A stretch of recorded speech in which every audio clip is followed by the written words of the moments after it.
بسم اللہ الرحمن الرحیم۔ السلام علیکم ورحمۃ اللہ وبرکاتہ۔ الحمد للہ الذی ہدانا للاسلام واتم علینا النعمہ والصلاۃ والسلام علی نبیہ ورسولہ محمد النبی التوبہ والرحمہ، اما بعد فقد قال تعالی فی کلامہ المجید وکلوا واشربوا ولا تسرفوا انہ لا یحب المسرفین۔ معاشرے کی ایک بہت بڑی بیماری اور ہماری سوسائٹی پر بننے والے جو بہت بڑے بوجھ ہیں وہ ہیں فضول خرچی کرنے والے، مال میں اسراف کرنے والے۔ مال میں اسراف یہ ہمارے معاشرے کا آج بہت بڑا مرض بن چکا ہے۔ ایک آدمی یہ سوچتا ہے کہ جو مال اسے ملا ہے اس نے اپنی محنت سے کمایا ہے، لیکن یہ حقیقت نہیں ہے۔ حقیقت اور سچائی یہ ہے کہ مال اللہ رب العالمین کی طرف سے امانت ہے، اور اس مال کے بارے میں اللہ رب العالمین قیامت کے روز سوال کرنے والا ہے۔ اسی لیے شریعت اسلام نے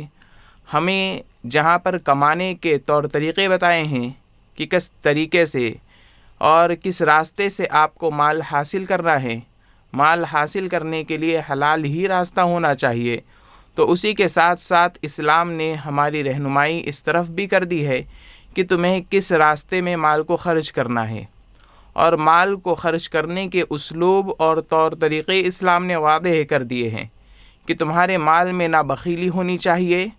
اور نہ ہی اسراف ہونا چاہیے، نہ ہی اتنی زیادہ فضول خرچی ہو کہ تم اپنے معاشرے اور سوسائٹی پر بوجھ بن جاؤ۔ تو مال میں اسراف کرنے والے حقیقت میں یہ ایک طریقے سے سوسائٹی پر بوجھ ہوتے ہیں، اور ان کے ذریعے سے معاشرے میں اور سوسائٹی میں یا چیزوں کے اندر جو مہنگائی آتی ہے وہ اسی بنیاد پر آتی ہے کہ یہ لوگ حد سے زیادہ مال کو خرچ کرتے ہیں۔ وہ سمجھتے ہیں کہ یہ تو ہماری طاقت میں ہے، حالانکہ اللہ رب العالمین نے خود فرمایا وَكُلُوا وَاشْرَبُوا وَلَا تُسْرِفُوا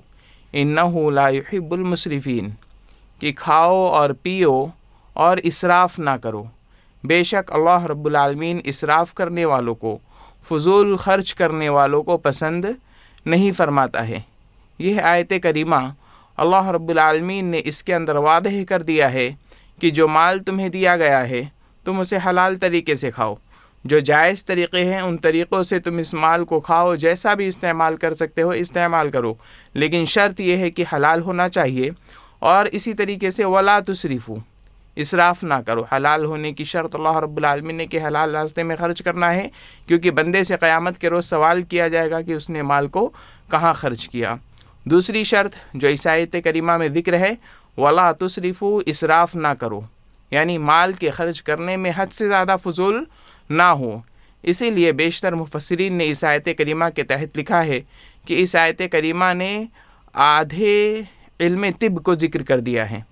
یعنی ایک آدمی جب فضول کھاتا ہے، بیجا کھاتا ہے، اسراف کرتا ہے تو بہت ساری بیماریوں کا شکار ہو جاتا ہے۔ اسی طرح سے حضرت عمر رضی اللہ تعالیٰ عنہ کہا کرتے تھے ایاکم والبطینہ، کہ بہت زیادہ کھانے سے بچو، اس لیے کہ بہت زیادہ کھانا انسان کو موٹا کرتا ہے، اس کے اندر سستی پیدا کرتا ہے اور اسے عبادت سے دور کرتا ہے۔ عبادت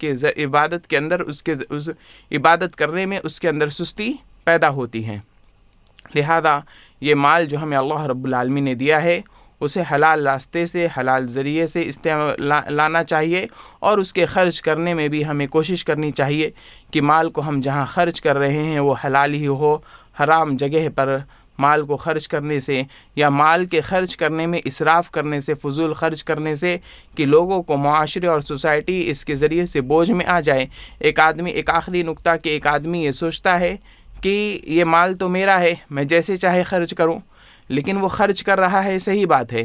لیکن اس کی وجہ سے وہ جو چیزوں کا ریٹ بڑھ جاتا ہے تو وہ کیا ہے، سوسائٹی پر بوجھ بن جاتے ہیں۔ کبھی کبھار شادی بیاہ میں جو رسم و رواج جو مالدار ہوتے ہیں وہ ایسی ایجاد کر لیتے ہیں کہ پھر جو غریب طبقہ ہوتا ہے اسے سوچنا پڑتا ہے کہ ہم اپنے بچوں کی شادی کس طریقے سے کریں، اور یہ پھر اس معاشرے اور سوسائٹی پر ایک طرح سے بوجھ ہو جاتا ہے۔ لہذا ہمیں چاہیے کہ ہم اس طریقے سے بچیں، اپنے طریقے سے باز آئیں، اور اللہ رب العالمین کا یہ حکم یاد رکھے کہ اللہ رب العالمین قیامت کے روز ہم سے ہر نعمت کے بارے میں سوال کرنے والا ہے۔ اپنی ذمہ داری کو جانیں اور اس کا احساس اپنے دل میں رکھیں۔ اللہ رب العالمین ہمیں مال کو صحیح طریقے سے خرچ کرنے کی توفیق عطا فرمائے۔ والسلام علیکم ورحمۃ اللہ وبرکاتہ۔